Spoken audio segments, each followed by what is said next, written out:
Welcome everyone to our channel where riveting tales of survival, love, and the unknown await.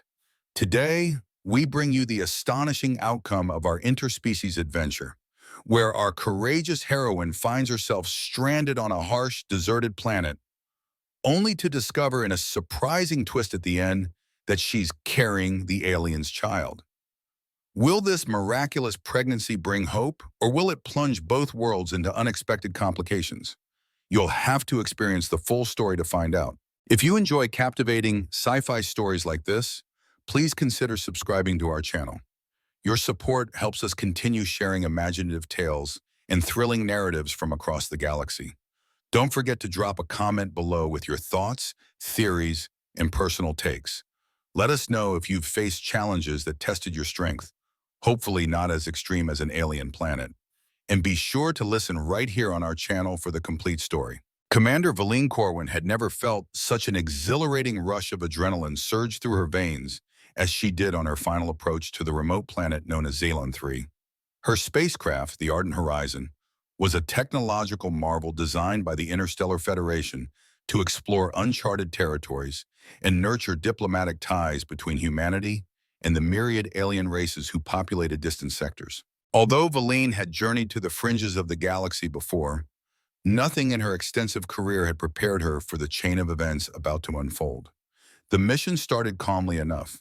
Supplies were in order, crew morale was high, and Valine had personally overseen each pre-flight check. Despite her cautious approach, fate had other plans. Out of nowhere, a radiation storm swept through their flight path, bombarding the Ardent Horizon with violent pulses that scrambled its guidance systems. Panels flickered, alarms shrieked, and the entire crew scrambled to make sense of conflicting readouts. In the cockpit's nerve center, Valine's seasoned co-pilot and closest friend, Lieutenant Romy Hayes, fought desperately with the manual override, praying they could avoid a catastrophic crash. But Xalon 3's gravity well proved too powerful. The spacecraft broke through the planet's atmosphere like a wounded bird plummeting from the sky. Valine's heart pounded as the descent accelerated beyond safe limits. Hull plating groaned under the stress, forming rivulets of molten metal that streaked across her field of vision. In those tense moments, she had just enough time to flash Romy a look of grim determination before the Ardent Horizon slammed into the rocky surface with devastating force. It was a cacophony of shattering steel, erupting sparks, and tortured shrieks of twisting metal. When Valine regained consciousness, an eerie silence replaced the raucous chaos of moments earlier. She was splayed across the flight deck, her battered body protesting every subtle movement. Smoke billowed in from ruptured vents, and a pungent stench of scorched electronics tainted the air. Her lungs burned as she inhaled. Weakly, she hauled herself to her feet, only to discover that the console screens were fractured, flickering with a final few sparks of life. Desperate to check on her crew, Valine ventured into the remains of the corridor beyond the cockpit. Twisted fragments of the hull formed nightmarish corridors, and her boots crunched over debris as she searched for survivors. From the wreckage emerged a tall figure, Arath Ven, the Ardent Horizon's alien navigator, who hailed from the oceanic world of Korith. His emerald-hued skin was marred by a network of bruises and cuts, and his usually poised composure had fallen into pained disarray. Despite his injuries, Arath's golden eyes shone with an unwavering sense of purpose, a sign that he was, at the very least, alive.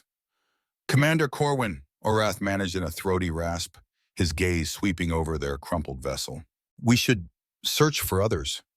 Valine nodded, her throat constricted by smoke and emotion. She called out for Lieutenant Hayes and the rest of the crew until her voice cracked, but only stillness answered. In that agonizing silence, it became clear that the two of them might be the only ones left. While grief gnawed at her, the reality of survival took precedence.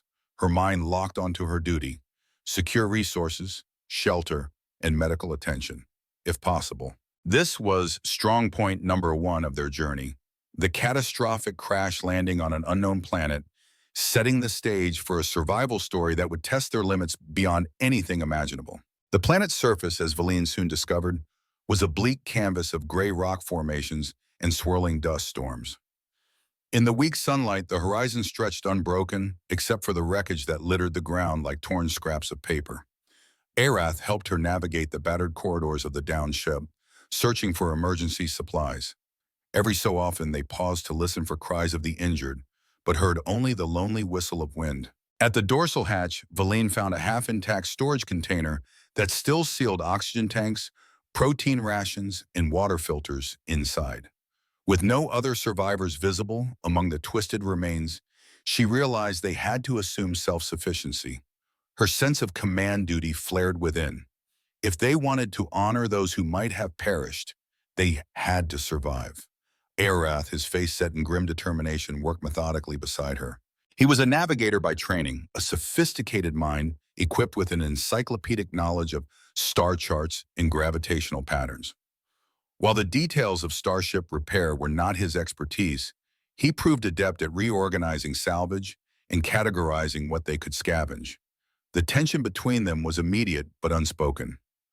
Arath's quiet composure was at odds with Valine's urgent, almost restless drive to secure everything they might need. Although they seldom spoke in these early hours, each could sense the other's internal churn of worry, grief, and fear. By nightfall, they erected a makeshift shelter near a cluster of resilient basalt columns, hoping the stone would shield them from the worst of the wind. Exhaustion weighed heavily on Valine. She sank onto a slab of rock, shoulders slumped.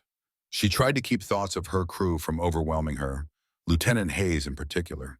Before the crash, Romy was the one who had always coaxed out Valine's sense of humor, even in dire circumstances. Now all she felt was an emptiness. Arath joined her, settling carefully on a neighboring stone. Overhead, the sky stretched like a velvet tapestry of stars. It was a cruel reminder of the darkness that had engulfed them. Valine watched Arath's face, noticing the sorrow etched in his features. For a moment, she wondered what he had left behind on Korath, what family or loved ones might be missing him now. She cleared her throat. "Thank you for helping me search," she said quietly. "I know you're hurting too." His gaze flickered with empathy. "Survival unites us," he replied softly. "We must rely on each other now, Commander." Valine let the formality of commander slide, sensing that it was Arath's way of offering respect in a world gone savage. Though they were alien to one another in more ways than origin, they shared the universal ache of loss. As dust-laden wind whistled around their makeshift campsite, Valine felt a gentle nudge of solace in Arath's presence, an understanding that both recognized the precarious line between life and death. In this moment, both realized that the friction and challenges of survival would define every action they took. If they failed to cooperate, Salan 3's harsh environment would devour them without mercy. Through the veil of dust and grief, an unspoken promise arose. They would keep each other alive, no matter the cost. Morning came with a chill that sank into Valine's very bones. Despite her exhaustion, she rose early to scout their surroundings in the stark, pale light. Sharp-edged rock formations jutted skyward like the broken teeth of a colossal beast. Iron-rich soil glinted under what passed for sunlight in this dusty atmosphere. The planet's topography was unforgiving. Deep ravines, sudden drop-offs, and the persistent threat of dust storms made every step hazardous. Yet Valine pressed on. She kept a vigilant lookout for any sign of water, an oasis, a trickling stream, or subterranean well, knowing that hydration would determine how long they could hold out. With careful steps, she scrambled over a rocky outcrop. At its summit, she glimpsed an expanse of land that shimmered slightly. Could it be a natural reservoir, or was it a mirage conjured by her wishful thinking? She tapped the small communicator clipped to her belt. "Arath, do you read? I might see something up ahead. Going to investigate." His reply crackled back through the static. "Understood. I'll continue examining the crash site for salvageable tools." Valine pressed forward, sweat beading on her brow despite the chill. At ground level, the glitter turned out to be a shallow stream meandering through rocky crags. Relief flooded her. With trembling hands, she collected samples using a scanning device. The water, though filled with mineral deposits, tested as potable once filtered. This meager discovery felt like a small triumph. Once she retrieved enough for both of them, she headed back to their temporary base. En route, she noticed a scattering of alien plant life dotting the craggy terrain. The leaves were broad and mottled with dark veins. Could these be a food source? Or perhaps toxic? She gathered a few specimens for Arath to analyze. His background wasn't strictly botany, but Korath's aquatic environment had forced him to learn about varied ecologies. When she returned, Arath stood among a spread of components salvaged from the ardent horizon. Her heart twisted momentarily at the sight of dismembered wires, cracked circuitry, and the battered remains of panels that once formed the command deck. "Any luck?" she asked, dropping the bag of leaves at his feet. Arath's expression was stoic. "Some," he said, sifting through the electronics. "I've located a functioning power cell, though it's near depletion. We can use it to run a small purifier or a beacon, but not both, at least not for very long." They exchanged a grim look. Every decision seemed like a life-or-death gamble. Valine's sense of command leadership reawakened. She decided the purifier would be the priority for now.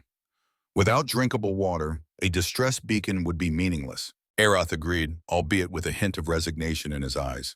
As the day wore on, they built on their earlier work. Valine used a sturdy section of hull plating to create a windbreak, while Arath assembled the purifier from mismatched hoses, the power cell, and recovered filtration membranes. By dusk, they had a rudimentary but functioning water purification system. In addition, Arath's cursory analysis indicated that the leaves might be marginally edible if cooked. They tasted bitter and left a tingling sensation, but otherwise posed no immediate toxic threat. Over a small, carefully tended fire, they roasted the leaves on a piece of metal scrap. The taste was dreadful, but it was nourishment. Together, they huddled near the flickering flames, grateful for the day's meager successes. Each bruise and cut on their bodies was a reminder of how fragile life could be on this foreign world. As a whisper of wind carried the scent of charred leaves, Valine felt the intensifying press of responsibility. In this unrelenting environment, forging trust with an alien crewmate was both necessity and comfort. For Arath, the synergy was mutual. He recognized that without Valine's bold, decisive leadership, he might have remained sifting through debris without direction. Their survival hinged on balanced collaboration. Soon, their quest for rescue would force them to confront challenges that would reshape their perceptions of each other and of themselves. A pattern took shape over the following days. At dawn, Valine ventured outward to scout the perimeter, collecting what meager resources she could. Additional plants, small animal-like creatures that scurried among the rocks, or fragments of the ardent horizon. Arath, meanwhile, tested hardware and rummaged deeper into the ship's bowels for anything salvageable. Structural beams, unbroken sensors, or leftover nutritional packs that might be hidden in sealed compartments. Despite her preoccupation with practical matters, Valine couldn't ignore the subtle tension arising between her and Arath. Each time she approached with sweaty determination, scanning for new materials, she sensed an almost rigid politeness from him. Likewise, whenever she questioned his methods of tinkering with the electronics, Arath's responses were reserved. Neither quite knew how to address this tension.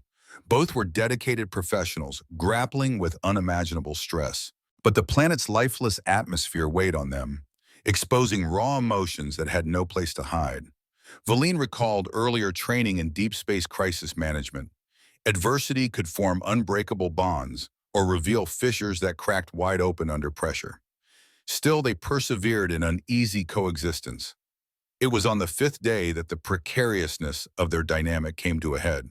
Valine was scaling down a rocky slope in search of a vantage point to identify any possible signal from passing ships. The slope crumbled beneath her boots, and she slipped, tumbling violently over jagged stones. Pain flared through her ankle, and she let out a strangled yelp.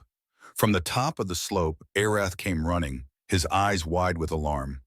He found her clutching her foot, wincing at each movement. In a flurry of action, he hauled her up, supporting her with a firm arm around her waist.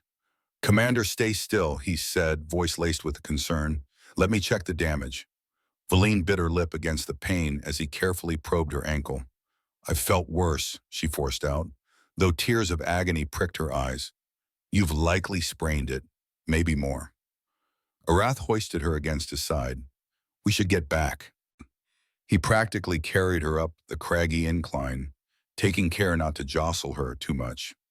Valine felt a wave of vulnerability, something she rarely allowed. Over countless missions, she'd cultivated an image of unwavering strength. Now she had no choice but to lean on Arath, an alien no less, to get through the day. Back at their makeshift shelter, Arath fashioned a splint using pieces of metal plating and strips of fabric from a spare uniform. Her ankle throbbed angrily, but once stabilized, the pain lessened. She sank onto a rough seat improvised from a large crate, breath hitching as she fought to regain composure. Arath busied himself by starting a small fire, presumably to heat water and sterilize the cuts she'd sustained. Through the flickering firelight, she caught a glimpse of his furrowed brow. For the first time, Valine perceived the depth of his worry. In that moment, he seemed both alien and achingly familiar, a partner in misfortune, bound by shared desperation. "Thank you," she said, voice cracking. "I realize I haven't said that enough." Arath hesitated, searching her eyes. "We are each other's only allies here. If we fail to care for one another, we won't make it." It was an overdue confession, an unspoken acknowledgement that they needed each other in ways that superseded chain of command formalities. There, beside the firelight and the battered hull of their once proud ship, they recognized a fragile but growing connection. Neither knew where it would lead, but the friction and survival challenges was giving way to something deeper, mutual respect, and perhaps the first glimmers of empathy, even affection. During the days that followed Valine's injury, she was largely confined to the shelter, her ankle propped up on scavenged padding. Arath, for his part, stepped into the role of provider. He ventured across the rocky expanse, searching for anything that could keep them fed and hydrated. The tough, stringy plants, elusive creatures that resembled reptilian lizards, or even mineral deposits that might hold clues to Zillan 3's hidden resources. Valine felt an unfamiliar helplessness, forced to remain behind. She was used to being at the forefront, leading by example. Now she was relegated to analyzing data from the salvage, piecing together fragments of star maps, and logging entries into a half-functional datapad. But in these quiet hours, a transformation in her perspective began. She realized how easily she'd taken autonomy for granted. Each evening, Arath returned with findings. Sometimes it was meager, a handful of those bitter leaves, or a canister of water newly filtered by the rig purifier.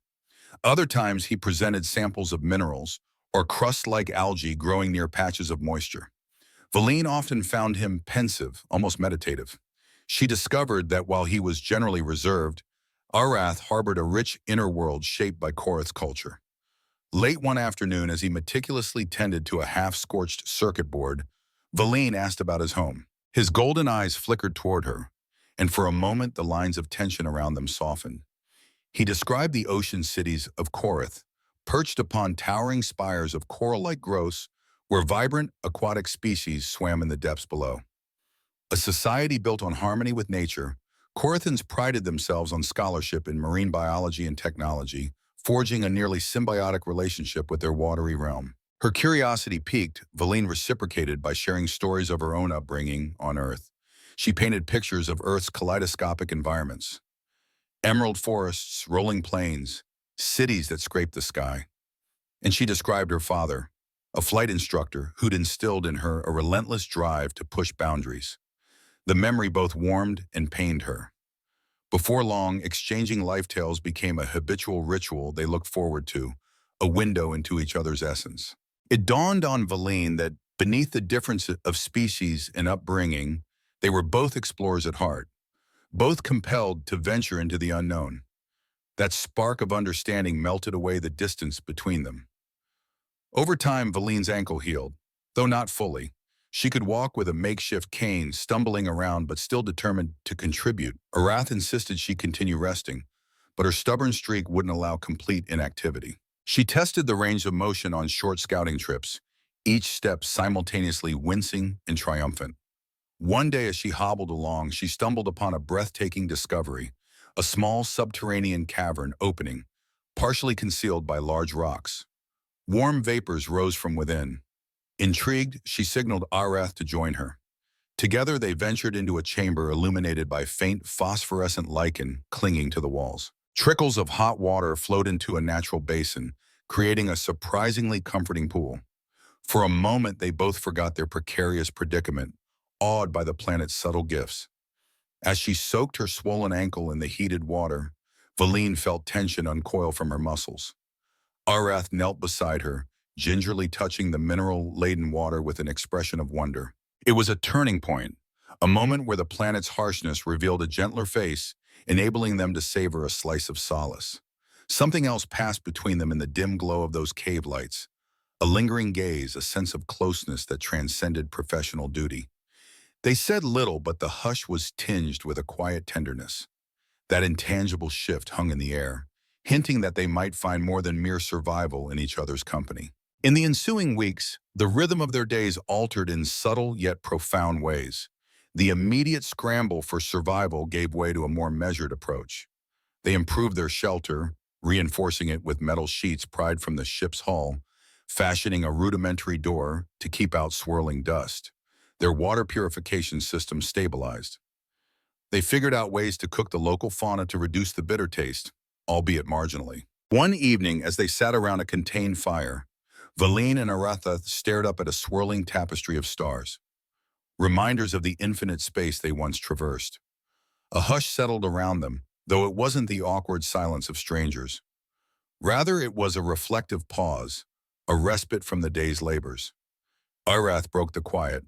If we can salvage a long-range transceiver from the wreckage, we could attempt to broadcast a distress signal, he said, stirring the embers. Though any sustained power would require an energy source we don't have. Valine exhaled softly. The thought had crossed her mind repeatedly. Without a stable power core, it's a losing battle, she admitted.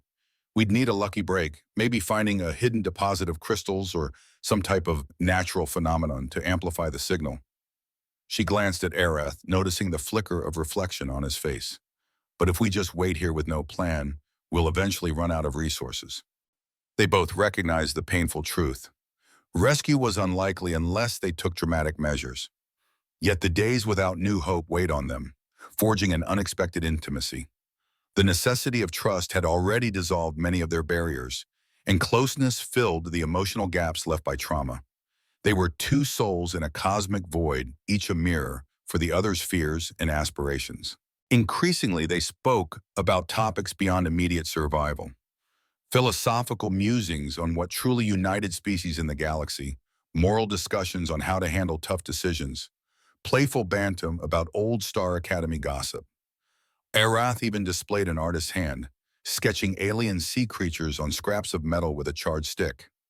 Valine, meanwhile, regaled him with Earth traditions, music, holiday customs, everyday life of humans in big cities. During one of these reflective evenings, the conversation took a more personal turn. Valine admitted that she'd often felt disconnected from her own race, burdened by constant responsibility and the weight of her father's legacy. It's like I never stood still long enough to realize what I truly needed, she confessed. My entire life has been about pushing boundaries, chasing distant frontiers. Arath listened, his eyes thoughtful. On Korath, we have an expression. Depth reveals truth only to those who learn to float. Maybe sometimes you need to surrender to the current before you can see what truly lies beneath. His words resonated deeply. Could it be that, in the relentless push to explore, she had missed nurturing simpler, yet essential parts of her own humanity? Here on Zelen 3, with no authority figure or audience, Valine was forced to confront not just the planet's hazards, but the quiet truths about herself. Later that night, as the fire waned, she found herself leaning against Arath's shoulder. He didn't pull away. They stayed like that, the hush between them filled with unspoken questions. When sleep eventually claimed her, she dreamt of starlight dancing across an endless ocean, a melding of Earth and Korath, hinting that the boundaries separating them could dissolve if they only dared to let them. It was deep in the third week when Valine experienced a personal shift that marked of their entangled journey. The rapid intensification of a bond that teetered on the edge of romance. A subtle glance, a brush of hands, a spark of electricity and a shared smile. Each day chipped away at formality until they stood bare to each other's emotional states. One afternoon, while Arath labored over an attempt to reconfigure a defunct power coupling, Valine joined him in the partial shade cast by a battered wing section. She intended to offer assistance, but found herself simply observing him. The set of his jaw, the swirl of muscle in his arms, the surety of his hands. She found it captivating. A flush rose in her cheeks, and she nearly laughed at herself. Of all times to notice how attractive someone was, this was the strangest. Arath paused, sensing her gaze. His golden eyes locked on hers, questioning. She swallowed, searching for a casual excuse. "Do you need help?" she ventured softly. He motioned to a spliced bundle of wires. If you can hold those connectors in place, I can try calibrating the power flow. Her heart hammered. She stepped closer. Their shoulders brushed, and the intimacy of the moment was undeniable. Over the hiss of sparking circuits, they found themselves exchanging a charged look. Wordlessly, they both understood that something had shifted, and there was no going back to the purely utilitarian connection they once had. When dusk arrived, they retreated to their shelter for the typical meal of roasted vegetation and partial rations. But that night, the dynamic had changed. They spoke in softer tones, leaning in to catch the subtlety of each other's words. After dinner, the wind whipped dust across the rocky ledge outside. Inside, the flicker of light from their small lamp cast dancing shadows on the walls. A heavy tension built, saturated with longing. Valine's pulse quickened, her rational mind warring with a profound sense of closeness. Was it wise to let her guard down? But as she watched Arath's face, the gentle curve of alien features reflecting an undeniably warm intelligence, she felt her reservations falter. The question wasn't about species or logic anymore. It was about the undeniable truth that they had saved each other from the brink. They were now each other's emotional anchor in a vast sea of uncertainty. "Arath," she whispered, her voice trembling with vulnerability. "I don't know how to say this, but everything's different now." He took her hand gently. The contact sent a jolt through her. "Valine," he replied, equally cautious. "I feel it too. I never anticipated such closeness, especially here under these circumstances." Her breath caught in her throat as he moved closer. The distance between them vanished, replaced by a soft, tentative kiss. For a heartbeat, the world outside ceased to exist. The swirling dust storms, the gloom of the wreckage, and the sorrow of their lost comrades, all faded beneath the sensation of that single moment. Pulling back, they locked eyes, each searching for doubt or regret. Instead, they found only acceptance and a poignant relief. Their kiss had forged a new dimension in their relationship, one that promised the warmth of companionship even in the face of doom. It was an affirmation that against all odds, love could blossom in the harshest of landscapes. And so began a romance as unlikely as the scorching day, giving way to the planet's freezing night. Two beings from different worlds, drawn together by the shared thread of annihilation and the flicker of hope that sprang from each other's arms. After that night, the small shelter they called home felt transformed. Simple routines like cooking, gathering water, or huddling by the fire took on an added layer of warmth. A sense of comfort and tenderness grew between Valine and Arath, weaving around their interactions like a protective cocoon from Zalan III's stark desolation. But reality pressed in. Each day, they strove to improve their chances of being rescued. Arath believed there might be a hidden node of geothermal energy beneath the planet's surface, something his sensors had hinted at near a mountainous region to the west. If harnessed, that energy might power the transceiver long enough to send a repeating distress signal. It was a gamble. The expedition would be perilous. The climate near that range appeared even harsher, with reports from the ship's limited data of violent storms. Yet they agreed it was worth a try. Together, they packed up essential supplies, including water canisters, high-energy protein packs they'd saved, and parts of the salvage that might be key to rigging a geothermal tap. On the appointed morning, they dismantled their makeshift camp, carefully stowing anything of value into crates that could be carried. With cautious optimism, they set off, navigating the uneven terrain. Valine kept a watchful eye on Arath, who moved with lithe grace, scanning the horizon for trouble. Arath, in turn, watched her progress, prepared to help if her ankle or exhaustion overcame her. The journey was grueling. Winds battered them, and the rocky ground offered no respite. Throughout it all, they supported each other, sharing water rations and words of encouragement. In quieter moments, a fleeting touch or an exchanged look reminded them of the bond they had forged. They might have been battered physically, but emotionally they had grown resilient, each day strengthening the intangible cord that linked their souls. Nightfall found them nestling in the lee of a massive cliff face.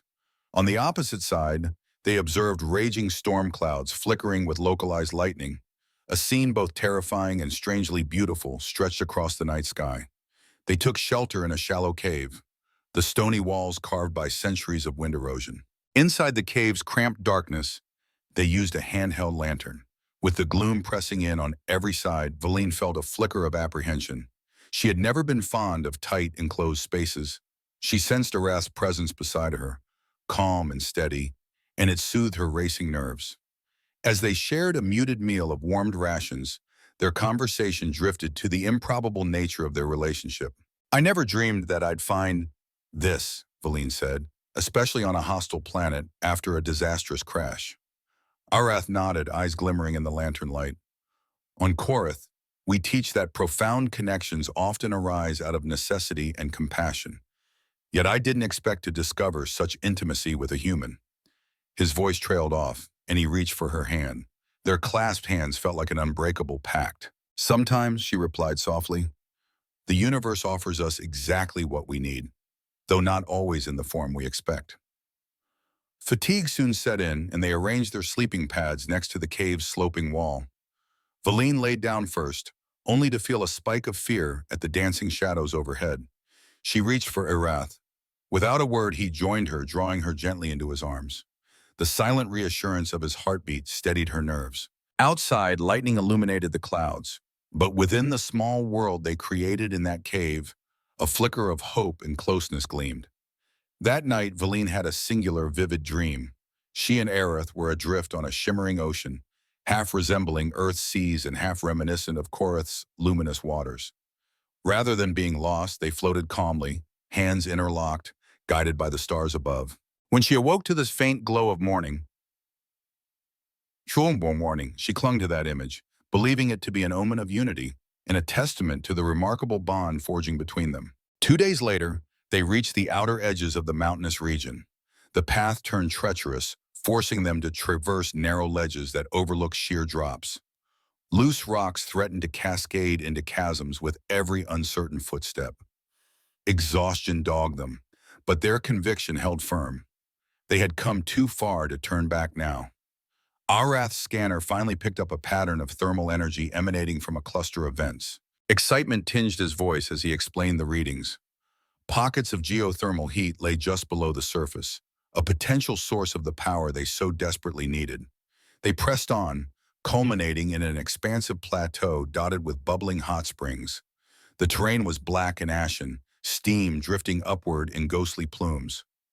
"This is where we do it," Arath declared, setting down the gear. "If we can anchor the transceiver here and tap into the thermal vents, we might amplify a signal." Valine's heart soared with a hope she hadn't felt since the crash. She helped him lay out cables, adjusting them for maximum conduction. They rigged the battered transceiver, an awkward contraption of circuit boards, antenna rods, and metallic plates, onto a stable section of ground. With careful calibration, they connected the cables to a small generator that Arath had jerry-rigged from their salvage. The final step was to position the entire assembly over the hottest vent. Sweat beaded on Valine's forehead as she braced the transceiver, ensuring it wouldn't topple. She could feel the ground's heat against the soles of her boots. "Ready when you are," she said, glancing at Arath. He pressed a series of buttons. A tense hum filled the air. For a moment, nothing happened. Then a flickering light sparked at the device's core. A sputter, a whine, and finally a continuous low hum signaled that the generator had begun drawing power from the geothermal vent. Valina's chest tightened with anticipation. Arath typed in commands, programming the distress message. She recognized the Federation's standard code for immediate rescue. Her mind filled with images of rescue ships cutting across the sky, scanning for survivors. Minutes turned into hours. They watched the device, taking shifts to ensure it didn't overheat or collapse. Plumes of steam wafted around them, enveloping the plateau like a primeval cauldron. Each time the transceiver beeped, hope flared anew in Valine's chest. But as the hours dragged on, exhaustion took a toll. They improvised a small campsite nearby, merely a windscreen and a rudimentary bedroll. Arath insisted they take turns sleeping so one could keep vigil. On her shift, Valine found herself dozing off, lulled by the rhythmic hum of the device and the hiss of steam. She woke to Arath gently shaking her shoulder, his expression both jubilant and serious. "The transceiver's power draw is stable. We're broadcasting consistently," he whispered. "But I can't predict if or when a rescue ship will detect us." Valine rubbed the sleep from her eyes, heart pounding. This was as close to victory as they'd been. It's enough, she murmured. All we can do is continue to wait, serve us, and suddenly her stomach churned. Dizziness overwhelmed her, or she staggered to the side, retching painfully. Alarmed, Arath rushed to her side, one arm braced around her. Valine? Are you sick? Did you inhale something toxic? She shook her head, wiping her mouth. In truth, she felt feverish in a strange, unfamiliar way. Yet part of her suspected this wasn't just the planet's environment. She recalled the subtle changes in her body the last few days, mood swings, odd cravings for those bitter leaves, a surge of emotion whenever she was near Arath. She hadn't wanted to consider the possibility, but with everything they'd shared, it lurked in the back of her mind.